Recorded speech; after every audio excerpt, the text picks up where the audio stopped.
Hello and welcome to Rushing the Field, national college football show hosted by yours truly, Nicole Auerbach, always here with Joshua Perry. You can get this on the NBC Sports YouTube page, anywhere else you get your podcasts, and we will have tons more to come the rest of the college football playoff. We'll have a preview show, deeper dive into the national championship game matchup, and then instant reaction show off the game itself. And we are almost there, Joshua, the longest season ever in college football. We have another week-ish of it. But man, did this deliver. We had two great one-possession games in the fourth quarter, semifinals. And of course, it's Notre Dame and Ohio State advancing, but it was difficult for both of those teams to do so. They're both outplayed in the first half of their game. There were so many twists and turns, certainly in the Orange Bowl, which to get Notre Dame here, they punched their ticket first, then Ohio State outlast Texas. You have an amazing Jack Sawyer moment, scoop and score to ice the game away.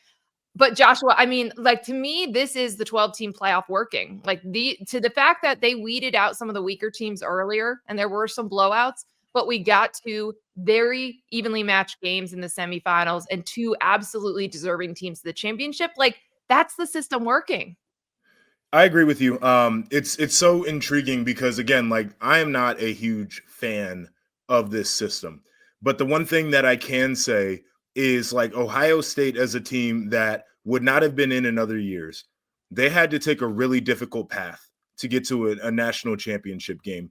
And for them to win those games and to win them the way that they have, I think it erases the questions about how good they could be or did they deserve and all those different things. It's like, no, to your point, you like saying we want to settle these things out on the field.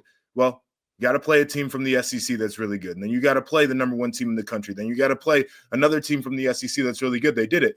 Similar thing for Notre Dame is the path that they had to take, knocking off Georgia. That certainly goes a long way. But also this idea of, boy, maybe we shouldn't make these judgments about teams in week 2 and say that's who they are for the rest of the year. And I was a part of one of those teams where people could have made a judgment about us in week 2 and said that's who we are for the rest of the year, and we won a title. So I think from that standpoint, I've been very pleased with it. Also, all you people out there who wanted Cinderellas, you got a 7, you got an 8. They're just blue bloods. That's who Cinderellas are in this format, but you got them, so congratulations. It's true that they are kind of the, quote, Cinderellas. Like, this system is going to be set up that the blue bloods are going to get the mulligans, and they did, right? Like, these are the two worst losses of teams that made it to the playoff that we were talking about. The Northern Illinois loss, like, obviously that's the worst loss of any team in the field. And then Michigan, even though, again, they're going to finish the season with 8 wins, they beat Alabama in a bowl game. That was like an inexcusable loss for Ohio State. And those are the teams that got better afterwards, still had a chance to prove it on the field in the playoff. Which is such an interesting dynamic because I think a lot of people said, hey, that's going to happen, right? Like these are going to be the teams that are going to make it. You just don't get 3 mulligans. We did learn that. We learned that this year with some of the SEC teams, but you could get one. I'm not mad about. I'm not mad about which again, like, you know, given Saturday, maybe you don't have your best stuff. I understand that. The thing that to your point about getting the mulligans though, these teams learned, right? They learned their lesson. They learn from their mistakes. And I feel like that's the biggest part of this whole process is you're allowed to evolve as a team and, like, you can get better. And if you prove to us that you got better, you should be able to continue to compete. There's nothing wrong with that.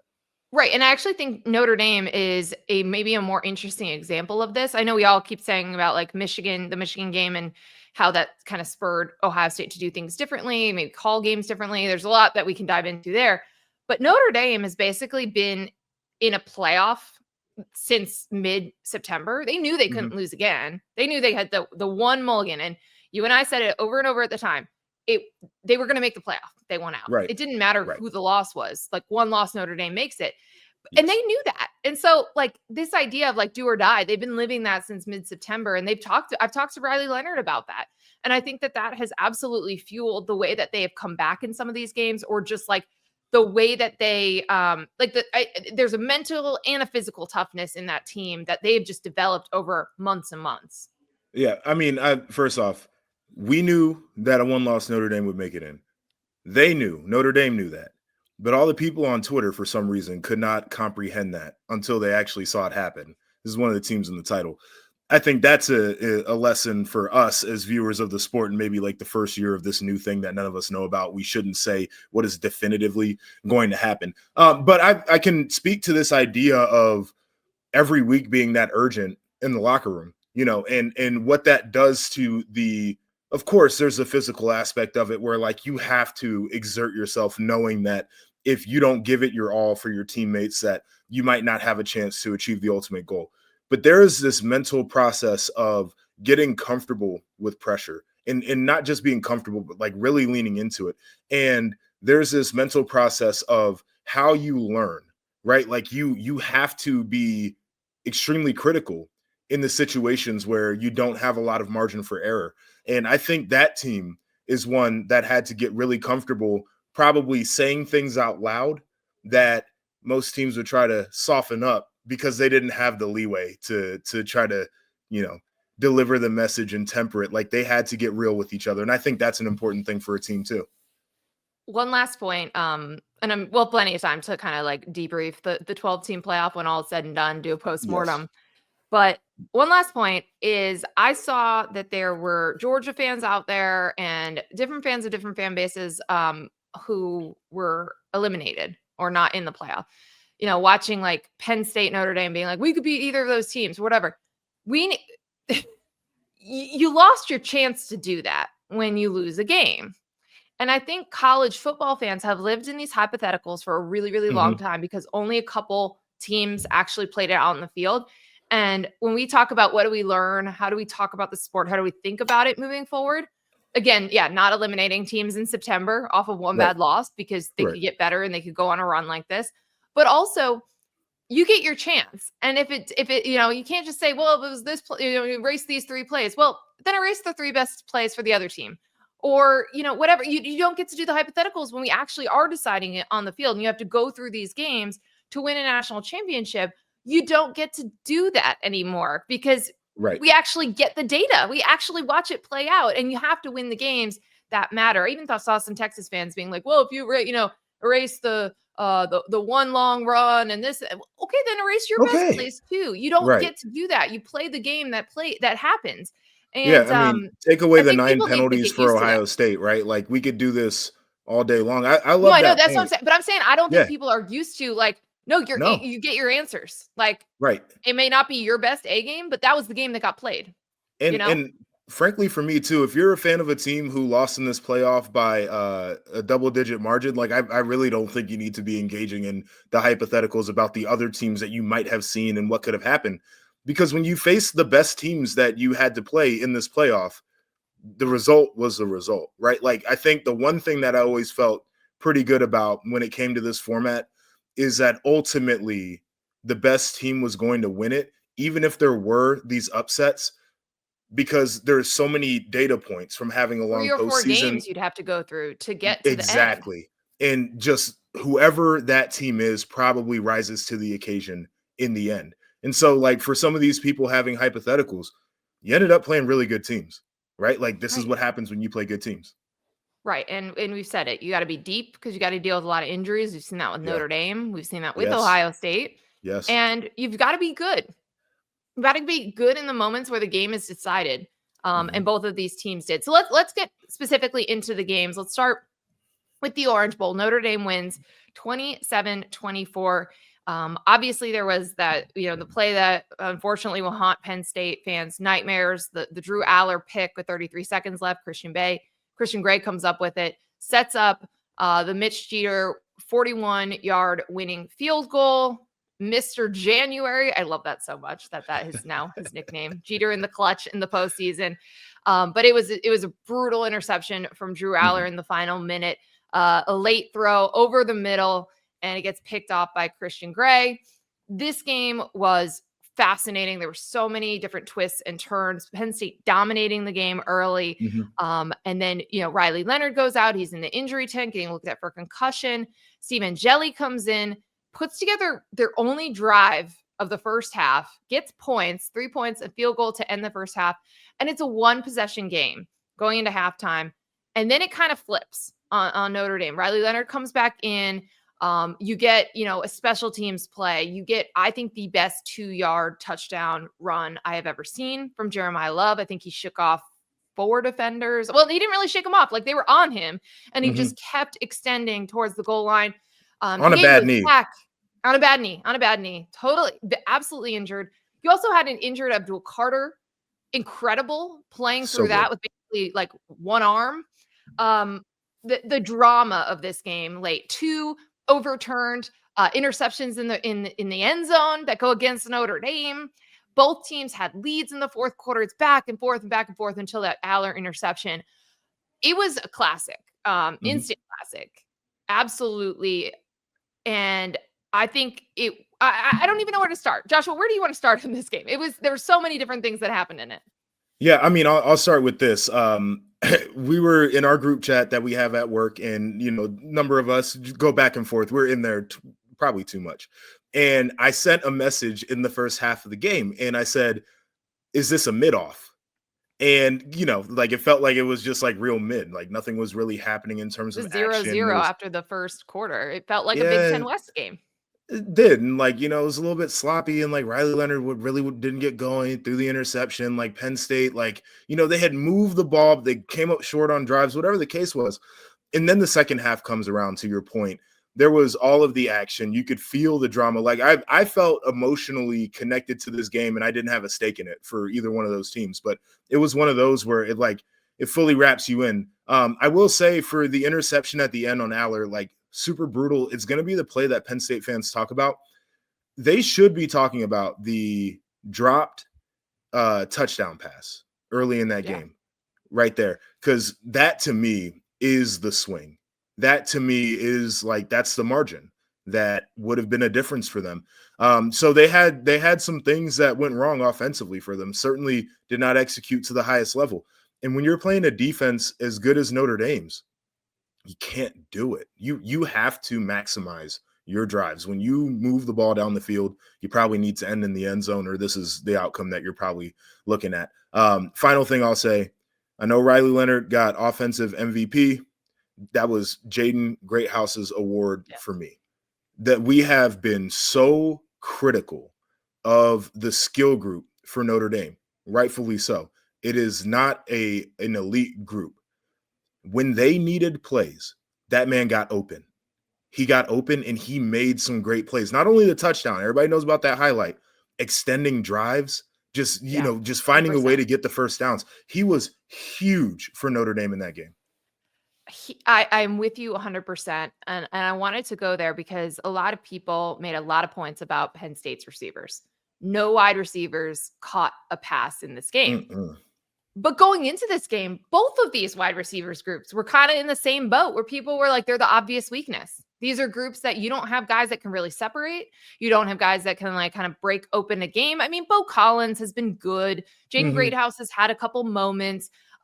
Jordan Faison was really good in the Sugar Bowl. Like there have been moments, but these are not like when we talk about Ohio State's receivers. When we talk about, Texas receiver, Texas. anybody, right? Like Right. anybody else, like the top end pass games. And so that's always been part of the conversation on both of these teams. Like when we talk about Riley Leonard as a great runner, he's fearless. He goes head first into whatever, he Mm-hmm. needs a couple extra yards, he's going to do it.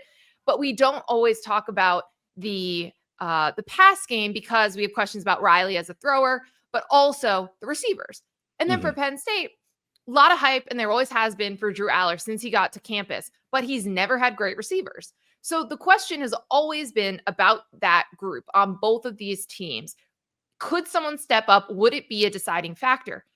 Notre Dame did a great job saying, we are not going to let Tyler Warren beat us. He had a couple moments. He had at least one great play in this game.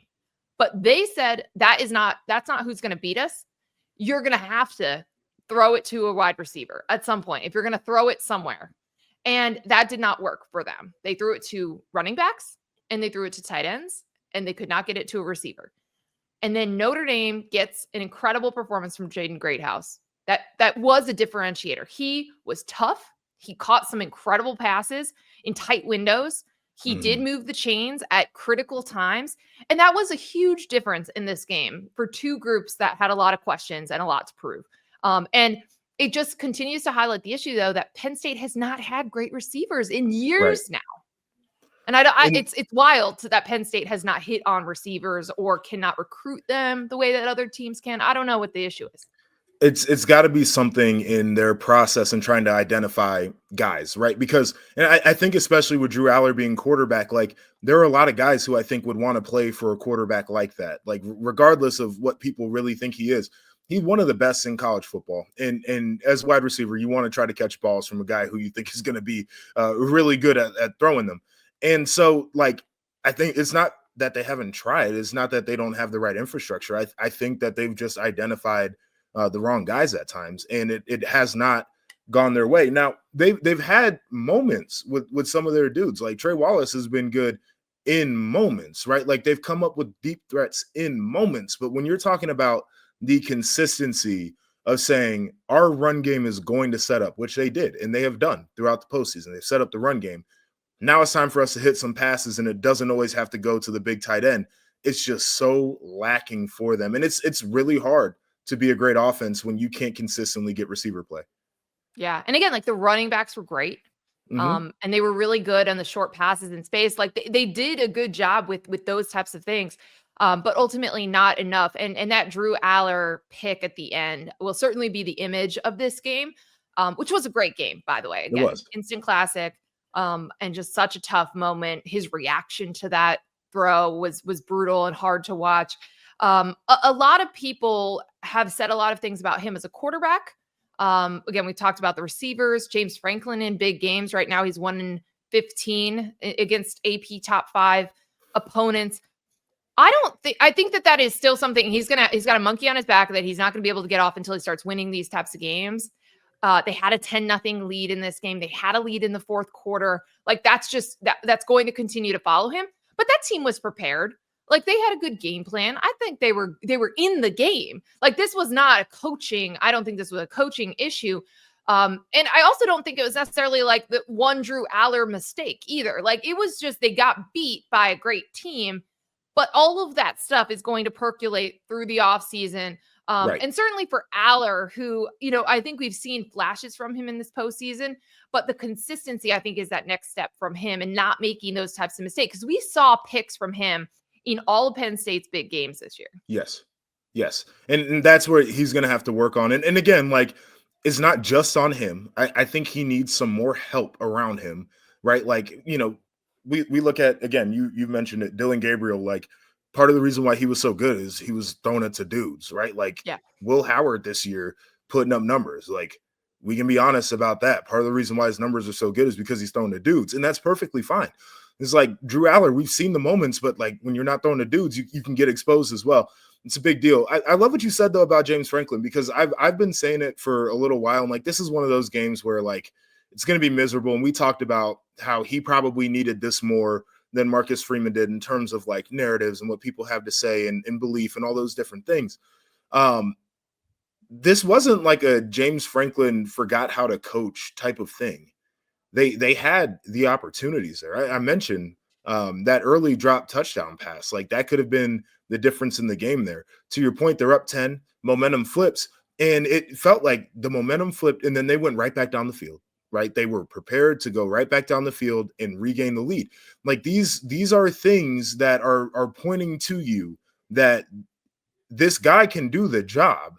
He needs to continue to build out his roster in a way that some of the other top teams have, right? Like that's going to be the thing for him, is like that one spot is glaring. If you have no wide receiver catches in a game, it's going to be pretty bad. But like you had hurt dudes that were out there playing, making plays, right? Like that's a thumbs up. When the momentum flipped, you got momentum back. That's a Yep. thumbs up. They had the right start to the game. You made the comment in the group chat that Penn State was doing Notre Dame to Notre Dame. They were out there bullying, smacking, running the football. So it's going to be tough for him. But this is not I think we just have to be a little bit more honest about the James Franklin narrative, where like the record obviously terrible, but like the dude was coaching. Yeah. And again, I just think it's going to continue to be a thing with him. I Hmm. just that angst, the anxiety around it, the pressure of those types of games continues to be a thing. until you win them and flip the record a little bit. And that's what's really at stake for a lot of these teams in the semifinals was narrative changing, flipping narratives, changing them. We'll get to Ryan Day in just a second. But for Notre Dame, they come out of this game, and we've sung their praises for months on this show.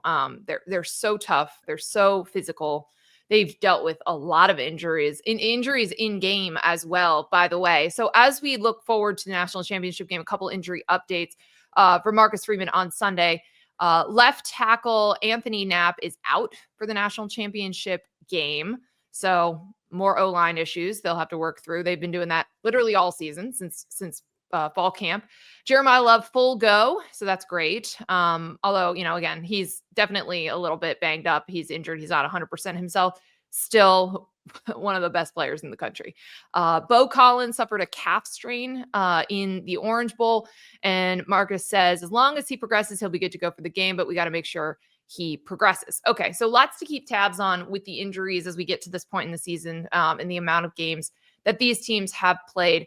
But you have a Notre Dame team that will play for a national championship. First time they're in that game since 2012. And I think we have learned over the last couple of games, certainly the sugar and the orange, that the Notre Dame that previously had failed on the biggest stages in college football is not this Notre Dame team. They have dudes, they have athletes, and they can hang in these games and figure out ways to win with truly complementary football, right? The defense setting up your offense in good position, special teams making a difference in these games.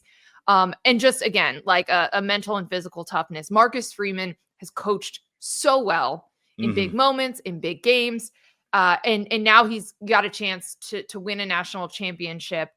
He just turned 39 years old, which is kind of crazy to be doing this all at this stage. But man, like he's kind of obliterated some of those records for through 3 years at Notre Dame, top 25 wins.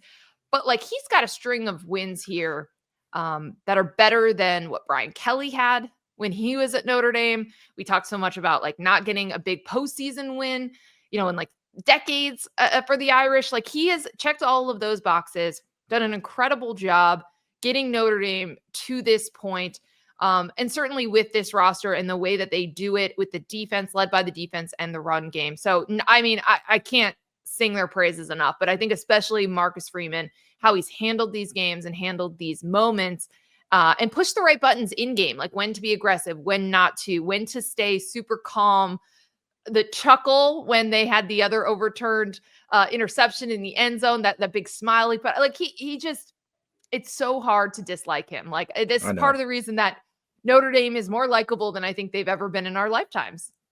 It's pretty crazy, honestly, when you think about it that way. But it's true, and I give Marcus a ton of credit for the way that he has learned on the job, in the way that he has grown as a coach. And we've seen it more now than probably ever in the history of the sport. But Kirby Smart gets to Georgia, is like, first head coaching job, big time job. Similar thing for Dabo. And like the early years were, a little bit lean. It's like you tell that they could be something. This is like tough. The same thing, Ryan Day, Ohio State, like first head coaching job, one of the biggest jobs in the country. And it's Marcus Freeman. And we saw, right? Like you go out there, you lose to Marshall. We see you go out there, you could lose to NIU. And these are like young coach things. But the way that he has learned and grown on that job is phenomenal. And I think you give credit to the administration for pushing that button too, when BK left and saying that we got the guy right here in-house and we're willing to learn and grow with him, but we know that he's going to be the right one, because our locker room has told us that, and his preparation, the way that he's approached the game has told us that. It's a really difficult thing to try to get right. Like I think hiring coaches is hard, but it seems at this point, Notre Dame, you look like geniuses because you got the right guy and he's got you a national championship game. Before we get to the second game, want to circle back on a moment pregame. So this is the day before the Orange Bowl. The two coaches went and did a press conference together. Now, they always do this for all of these games and at all of these bowl sites. And usually the coaches just compliment each other and there's nothing really notable that happens in these press conferences. Here is an exchange between James Franklin and Marcus Freeman. Again, the day before the game. Look, I'm looking over here at Marcus, and how old are you now, Marcus? 38. 38. I mean, look at the hairline on this guy. I mean, envious of his hairline in a lot of ways. But Marcus has done a phenomenal job. And okay, so I saw this quote, thought it sounded funny, right? A hairline, like, oh, bald joke, right? James Franklin doesn't have any hair. Then I watched the video. Yep. And you could see that Marcus Freeman was annoyed the second that the question was, oh, how old are you again? And you could see him gritting his teeth. You could see all of that. There's reporting from Pete Sampson, my former colleague at The Athletic. He said after this, the players could hardly believe it. And Xavier Watts said he was angry. He was angry with the press conference thing. Whatever was going on between that, he was mad about it. All that anger went towards us, and that anger went onto the field. First of all, I don't think you want to give anyone else motivational reasons and anything, any, bulletin board material. But this was just like such a strange moment. And I want to get your thoughts on this because, again, usually coaches go through these things. They all just say a lot of nice things. It's a bunch of platitudes. There's barely anything that's quotable. And you could tell that Marcus Freeman was annoyed that he felt like James was being condescending. Or something a little bit like patting him on the head for making it this far. Like, it was a very strange exchange. I genuinely think it was trying to be complimentary. I think he was literally pointing out like, hey, young dude who's done a great job. Also, I'm bald. I'm envious of the hairline. Like, and as you said, when you read it, that's how it comes off. It is like, ha ha, he. But you get this because you're young. I'm young. I have not been in this business for very long. I'm 30 years old. And it is a little bit of a thing where people are like, oh, I mean, how old are you again? Like, oh, blah, blah, blah. And it's like that setup, that lead in never comes off the way that you want it to come off. Like, don't talk about how old I am. It does not matter in this moment. Like, I'm out here just trying to get it the same way you are. And so I understand where, like, especially the way that sounded, I probably would have gone back to my locker room and been like, this dude thinks I'm a kid and he doesn't believe that we can get it done. And that's all I would have said to the guys and be like, you guys figure it out from there. Yeah, right. And exactly. Like, I don't think that he meant any of that, but sure came across that way. You could tell Marcus read it that way. And I think it's a great point that you made about, like, when you're young in a profession, you're constantly proving yourself. You're constantly around people who are a lot older than you, accomplished a lot more, or who question, the opportunities you were given. Were you ready for them? Did you deserve them? And how are you performing in them? And so all of that just comes to mind when someone asks you on that stage, like, how old are you again? How old are you again? Look at all you. Congrats, you got this far. Like, you're at the same stage. You're even. Yeah. You're on the same playing field, literally right now. So yeah, not terribly surprised that ended up being a motivational tactic there for Notre Dame, and just the way that those players love him and play for him. Again, it's remarkable. We'll go a little bit. We'll do a quick little national championship game preview in just a second, but let's dive into the Cotton Bowl. Ohio State wins 28-14. The score, at the end, reflects a little wider margin than the game was actually played. I was there. This was a weird game. It was one where it felt like Ohio State was absolutely dominating the first half, but they were not up by very much. And it felt like, the things that were beating Ohio State were themselves. It was a ton of brutal penalties that just killed drives, pushed them back. And, there were sacks right after penalties. There was just a lot that was happening of Ohio State shooting itself in its own foot. But then late in the game, 4th and 3, right? It was 3? No, 4th and goal, whatever it was, wherever Texas was. They started this possession, goal to go. Quinn Ewers gets sacked. Well, sorry, strip sacked. So he goes up to attempt to throw the ball. Jack Sawyer, his former teammate, former roommate at Ohio State, gets the ball out, picks it up, and rumbles all the way 83 yards to the end zone, and just cements himself as a Buckeye legend forever. This is someone who he was the first guy to commit to Ryan Day when he was elevated to be the head coach. First player last year to say, I'm coming back. We're going to go check off all these boxes. We're going to beat Michigan. We're going to win a national championship, all those things. That was Jack Sawyer. And he, the kid who grew up right outside of Columbus, he gets to be the player that seals the game, sends Ohio State to a national championship. It was an incredible moment to watch him just kind of ice the game away there. And the way that it happened, really full circle moment. So it was an emphatic end to the game, but man, it did look like for a while it got dicey. It looked like Ohio Mhm. State was figuring out different ways to keep Texas back in the game. And then Mhm. Texas had a couple big plays that did, Yep. right? So you had a weird game, but Ohio State came out of it and really at the end, I think, did it the way that you thought Ohio State was going to do it. That defense. Yeah. I agree with you, and I thought Texas played a really good football game, and that was kind of the thing is like if you get the highest end out of Texas, which they hadn't really had to bring all year long because of the way their schedule is set up, and then the 2 games against Georgia, like it was a question of is that who Texas really is in the big moment, or is that more of just a Georgia's not a good matchup for him type thing, but like Texas brought it, and we saw the talent. We saw Quinn Ewers make some big throws. We saw Gunnar Helm with some big catches, right? Like we saw that wide receiver group show what they could be. Never really got the run game started, and that was always going to be an issue for them if they couldn't do it. But defensively, they created challenges for Ohio State. They ex Jeremiah Smith out of the game plan. He had 1 reception for 3 yards, so Ohio State had to kind of go to plan B and plan C, which is exactly if you're Texas where you wanted Ohio State to be offensively. And then you get the penalties from Ohio State too. And you're like, man, this thing is going our way. So they make it down the field. They attempt to pass, defensive holding, pass interference. So they get an opportunity at 1st and goal from the 2-yard line. Then there was another pass interference. So now it's 1st and goal from the 1-yard line. It was one of those critical spots, I think, for both teams because Texas, you get that like game could be completely different. And Ohio State, you had been in that situation before. They had it against Penn State. They had it in another game too. Might have been Indiana. They had a goal line stand. They've done the goal line stand thing numerous times. And so it's like biggest moment of the year. Can you actually get it done?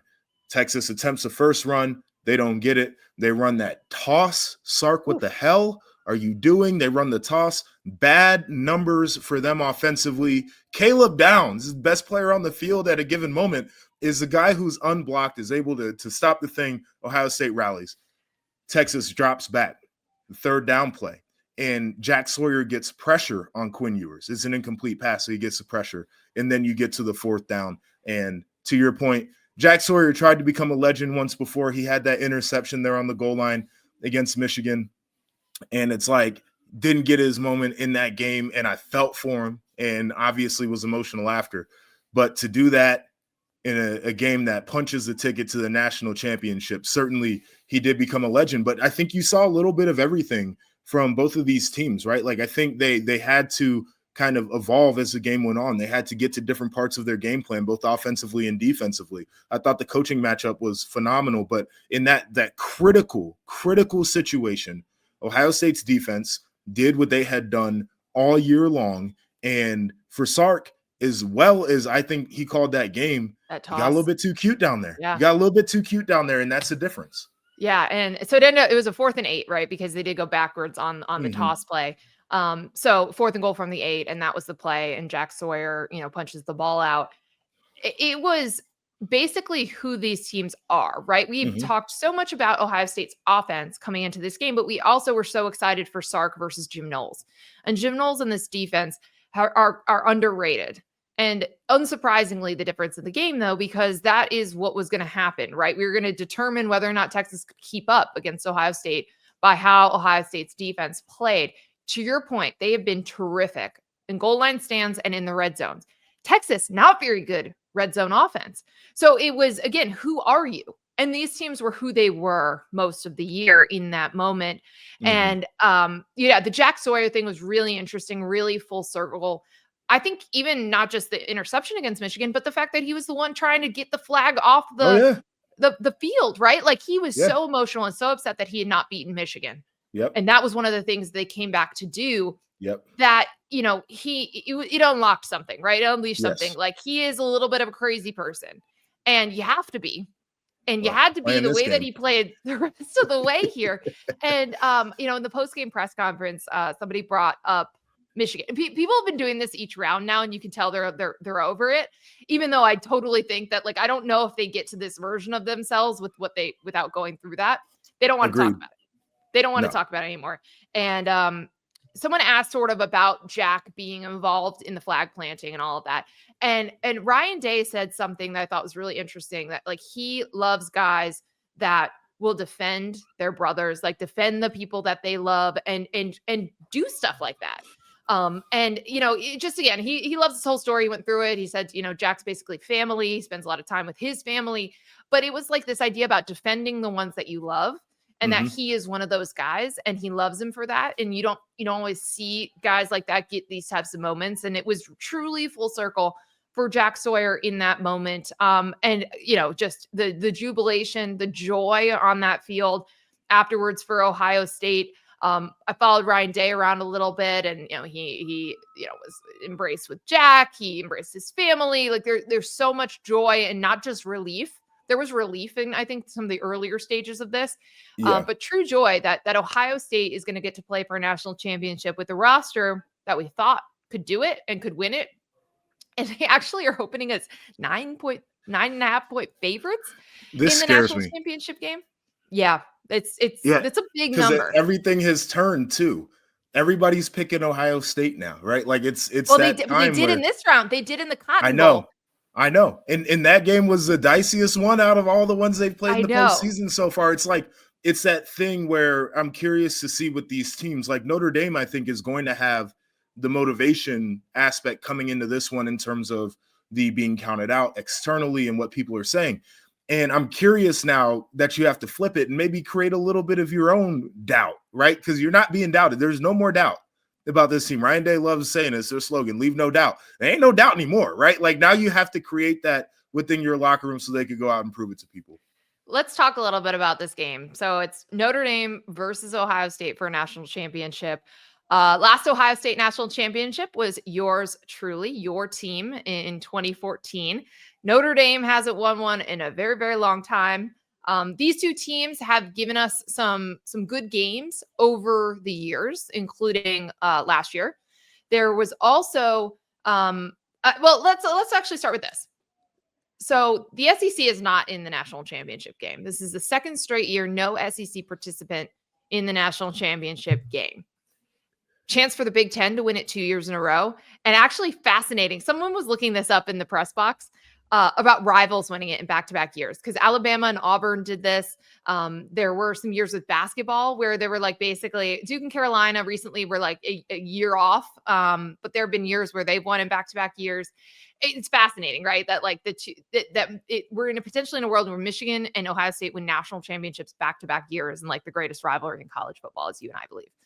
I mean, there's also the rivalry between Michigan and Notre Dame too. Like, and they have not played the game in a while. They won't play it for a while. But Michigan fans are a little conflicted with this national championship. I know they are. Matchup, for sure. So, but it is notable. We've talked about this, and we've talked about it during the postseason. The SEC did not have the same elite teams that other leagues did this year. They had the depth. They had a lot of upsets, but there is some evening of the playing field in this world in terms of talent, if that's NIL, if that's just the portal that guys can play right away.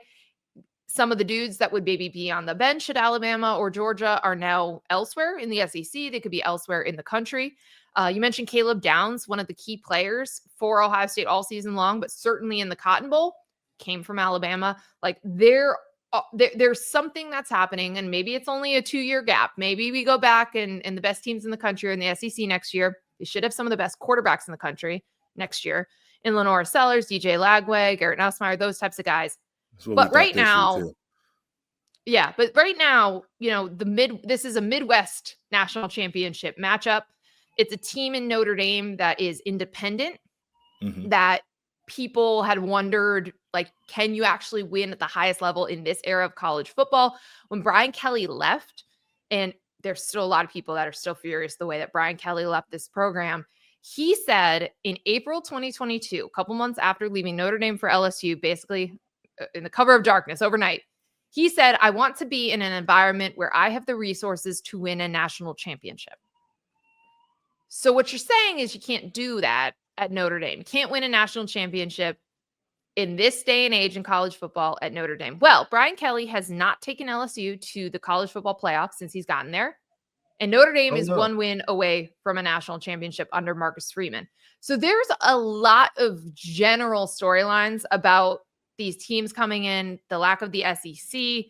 And then you've got the Ryan Day factor here where, you and I were critical. I was very critical of Ryan Day after the Michigan game. I think we all said, barring a run to the national championship game, like, should Ohio State move on? Should Ryan Day be interested in moving on and going somewhere else where you don't have to live in this kind of magnifying glass that is Columbus when you can't beat your biggest rival? Well, here they are and get to the national championship game. That hot seat is not hot. It's been a remarkable coaching job from Ryan Day and everything that he has done over the last few weeks, the preparation, the execution, the way that he has been in games, pushing all the right buttons. Like, it has been a masterclass. And I think that is one of the lasting memories to me of this first team playoff is you had someone, the lowest of low of their career, 4 straight losses to Michigan, and they still had something to play for. And they unlocked something out of a team that we hadn't seen all season long. And here they are, they get a chance to play for a national championship. So no shortage of storylines here, but I do want to get your thoughts. Let's start with Ryan Day and what it means for him to bring this team 60 minutes away from a national championship. And yes, they will be favored to win it. And I think a lot of people expect that they will win it. Yeah, it's an interesting thing. Like, there was a lot of frustration that I felt as somebody who's a supporter of that program, obviously having played there, but like generally that fans felt about the way that Ohio State had looked against Michigan in particular. Like, take the rivalry out of it. That was a team that did not look nearly as competent as what we've seen in the postseason. And there was that question of, why do they look like this? Why had there been slow starts? Like, why in that moment did they not just like look like a better team than what they looked like? And I think that's kind of the thing that people have bounced back and forth with. Like, the postseason run is one of the most enjoyable things to watch if you're an Ohio State fan, but there's that lingering, well, why did it look the way that it did at times? And so it's this very interesting thing. All of that to say, you check Twitter from a month ago versus right now, completely different field, completely different conversation. He's gotten people back in. It feels like there's been, he's just captivated the people of saying like, yeah, I'm all in on this thing. And I'm willing to forget about something that is typically very important to us. And that's one of the things I'll be curious about is if they do pull this off, how many people get online and be like, rivalry game doesn't matter anymore. Congratulations, Michigan, get your little win. We got the trophy. That's what the 12-team playoff can do to the landscape of college football. But all of that to say, for somebody to be in that moment, and I cannot understand fully what that would feel like, but I could imagine what it would be like to be Ryan Day as a coach after your 4th loss in a row to Michigan, and to come back and clearly be the best team in the field is mind-boggling, right? So I think a lot of credit is due to him for rallying the troops and probably having some really difficult, honest conversations around that building for, to your point, pressing all the right buttons. But I also look at the guys, Jack Sawyers of the world, Caleb Downs' first year in Columbus, the dudes who have taken ownership of that program this postseason as well, because I don't think this type of turnaround happens if guys aren't fully invested in it. It's remarkable. I think at some point somebody should write a book about exactly what happened in the time that the flag was attempted to be planted on that field and Jack Sawyer did what he did up until whatever the outcome of this final game is. I want to know exactly how this thing came together the way that it did, because I've not seen anything quite like it. No, it really is like kind of Disney story-esque, right? Like this is, the type of thing that you don't always see in real life. And again, huge credit to Ryan Day. Huge credit to Will Howard's played really, really well during this stretch. He's been really confident. Talks about how Jeremiah Smith, like, clearly Texas was like, he's not going to beat us. And then they figured out other ways to win and other ways to move the ball. So there's just a lot of adjustments that have happened since Michigan, and a lot of growth and a lot of development. And again, the buttons that have been pushed correctly, for sure. And Chip Kelly, Jim Knowles, all of them deserve a ton of credit. But the head man gets a lot of criticism, and he deserves a lot of praise for the 3 wins that have brought them to the Agreed. doorstep of a national championship. So let's talk a little bit about what this game um, maybe means. We Can I talked a talk little about bit. Marcus for a sec Yeah, again? Just yeah, real quick. Because the Brian Kelly comment I think was really interesting about resources.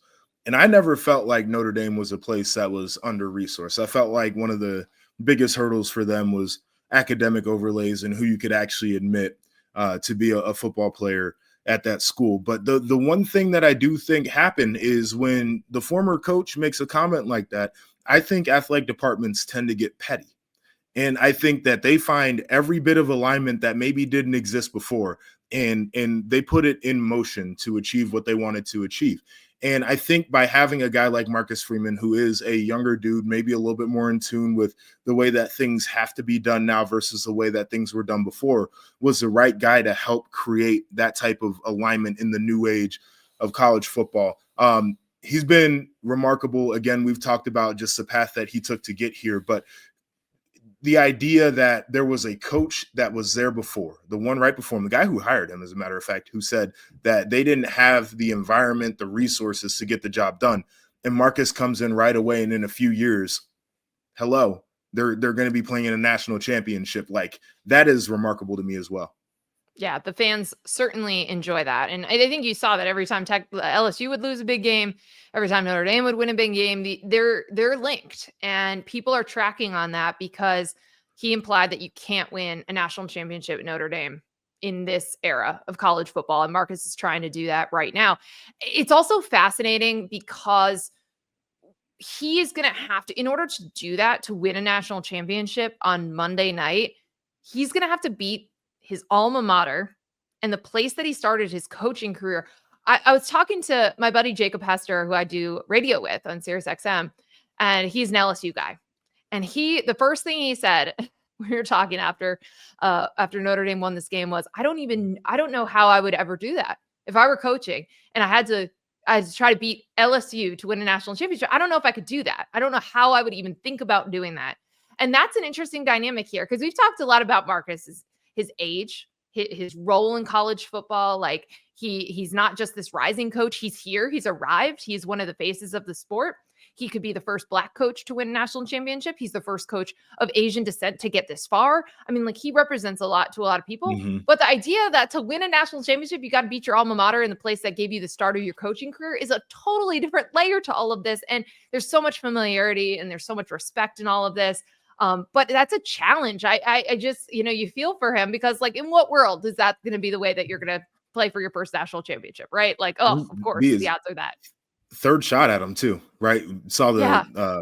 Season opener. I think it was 22 year, and then was it the fourth game of the year, and 23 in South Bend, which was crazy. I feel like when we do our preview, we should actually do the review of that game, because I feel like Ohio State stole a win there. There were so many opportunities for Notre Dame to actually win that football game. But, the alma mater thing, right? The third shot at it, but also you look at Ohio State.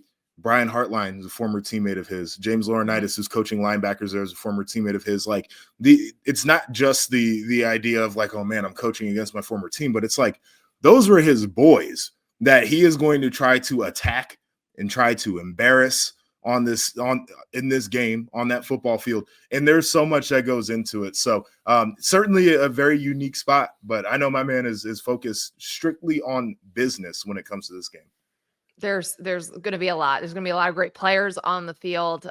One of these incredible stories and the ups and downs of a season will end with confetti and a national championship trophy.